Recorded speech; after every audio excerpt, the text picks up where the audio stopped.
Well, 1 in 7 Texas students has reported being bullied online. And Aggie's brother was a victim of cyberbullying and took his own life. And News 3's Whitney Miller spoke to him about his push to change state laws.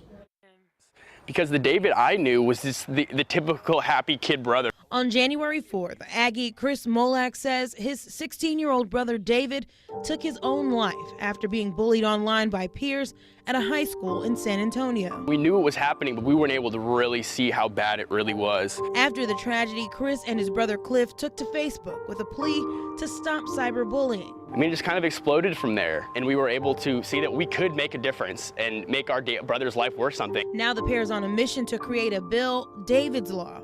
That would mean fines and possible jail time for those convicted of online harassment. There is a disservice going on, and that technology is growing way too quickly, and the laws are growing much too slowly. Chris and Cliff are working with state legislators on drafting the bill and are on track to submit the final draft in November. There has to be sanctions and protections set in place because these kids are at a fragile state of their development. They think that what's going on in high school and their social status is all that's important, and there's nothing else. And that's such a flaw that our kids are subjected to that these days. There's such a stigma to it that needs to be erased, and that's what we're here to do. In College Station, Whitney Miller, News 3.